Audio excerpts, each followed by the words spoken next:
Myriam a 34 ans. C'est la dernière d'une fratrie de 7 enfants. Myriam est trisomique et depuis 14 ans, elle se rend tous les jours au KJTL.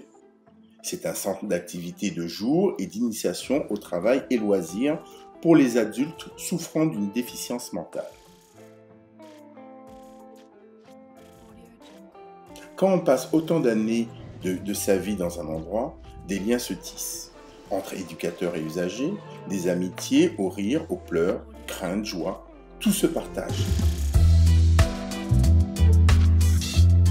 Au niveau du KJTL, notre positionnement, c'est de reconnaître la personne accueillie justement en tant que personne à part entière, qui a des droits, donc les mêmes droits que nous. Et on constate surtout que ces personnes expriment des désirs. Et pour nous, c'était important de réfléchir à comment on peut les accompagner au mieux et en favorisant leur épanouissement, tout en respectant le fait que nous soyons en collectivité. Un événement marquant a chamboulé la vie de Myriam. Sa rencontre avec Lucien, usager comme elle au KJTL de Petit-Bourg. Il y a quelques années, c'était Didier. Didier, c'était sur l'amoureux, Didier, elle aimait Didier. De Didier, ça s'est un petit peu mal passé, je vais dire. Il y a Valentin. Valentin est arrivé au KJTL. Elle s'est un petit peu accrochée à Valentin. Valentin, mais Didier restait toujours dans les parages. Ils sont quand même retournés ensemble. Mais malheureusement, il y a une nouvelle qui est arrivée. Alexia. Donc Alexia, la petite nouvelle, toute fraîche, tout et tout. Ben, Didier, le coq de la basse-cour, qui vole par-ci, par-là. Ne voulait plus voir Myriam. Donc Myriam malheureuse, qui pleure, qui rentre, qui n'est pas contente. Ben voilà, c'était un petit peu ça pendant quelques temps. Ben, la chance, Lucien, il est rentré au KJTL. Et Lucien et Mimi se sont rendus compte qu'ils sont faits l'un pour l'autre, j'ai envie de dire. Jusqu'à maintenant, Lulu et Mimi, c'est le grand amour. Nadine et Christine, les deux sœurs de Myriam, s'interrogent sur la relation amoureuse de Myriam et de Lucien. Tu sais quoi? Tu vas faire un gâteau. Oui, toi, tu appelles la maman. Tu l'appelles. D'accord. Tu prends rendez-vous. On va devoir en discuter parce que pour savoir ce qu'elle en pense, déjà ce que lui aussi en pense, il est amoureux aussi. Parce que, bien sûr. C'est gentil de dire amoureux. Et on sera peut-être un petit peu plus, pas rassuré, mais on saura au moins sur quelle... Voilà. Où est-ce qu'on en est avec leur relation. Oui, allô? Oui, bonjour, la maman de Lucien, Madame Nicolo. Oui, c'est la sœur de Myriam. C'était pour vous inviter à prendre un petit pot avec nous. Mimi? Oui. Dis-moi, tu peux venir dans la cuisine m'aider à faire un gâteau, s'il te plaît? Tiens, on va prendre les trucs, on est sur la... Pendant ce temps-là, chez Lucien, c'est l'attente. Comme ça, je peux mettre. Myriam s'applique à suivre la recette pour Lulu, ce qu'elle ignore. Mais en fait, Lulu va venir avec sa maman. Et pour qu'on puisse parler un petit peu. Parce que tu as dit que tu aimes Lulu. Mais est-ce que Lulu t'aime?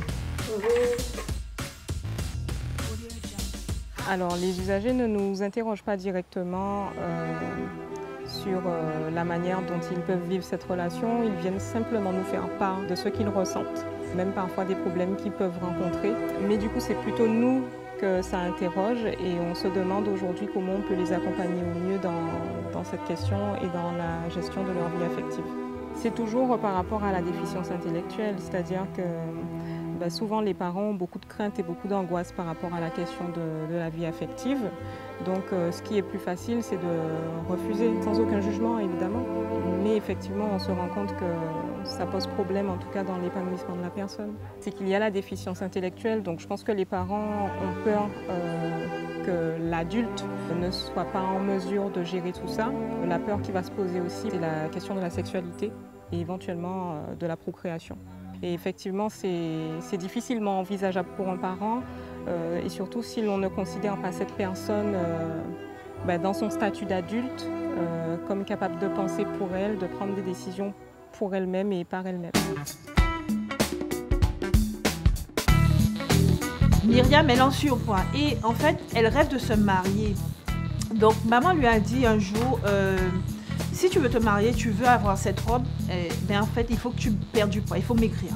Et mi télé en chambre, il a regardé l'émission, Il y a une robe des princesses qui avaient dit, moi, son robe pour ça, il voulait encore dire, ben, si vous voulez mettre robe là, ça, ou trop gros, faire maigri.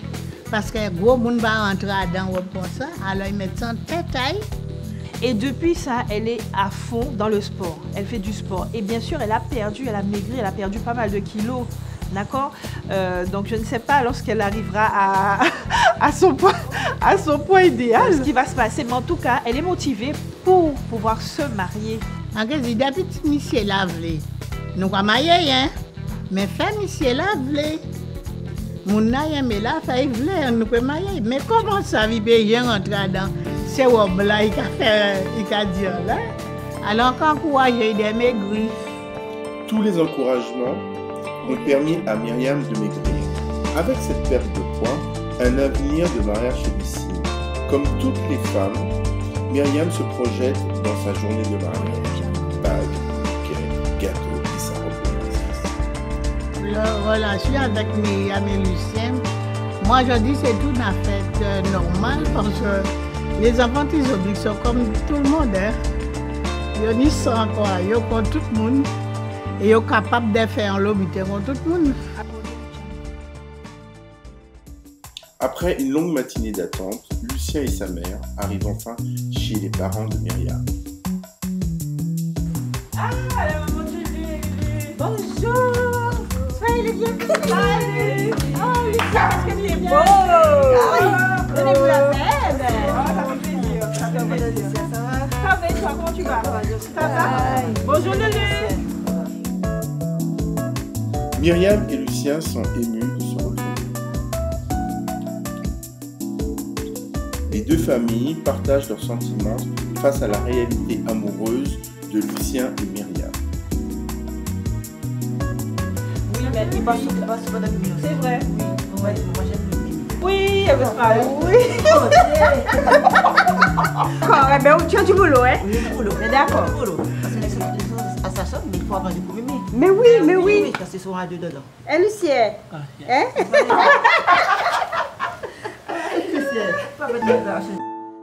Face à cette situation, les parents commencent à comprendre que Lucien et Myriam ne sont plus des enfants mais des adultes. Oui, Lucien. J'étais dans tout mon cœur. Dont l'épanouissement passe aussi par une vie affective partagée.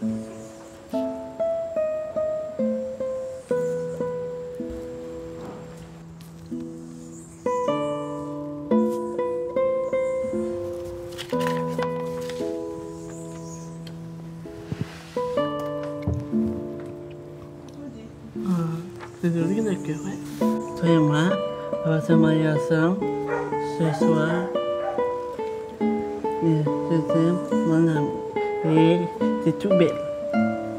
La prise en compte des relations amoureuses au sein du KJTL est un sujet délicat et incontournable. En effet, les parents et les accompagnants s'interrogent sur la place à donner aux sentiments amoureux des usagers.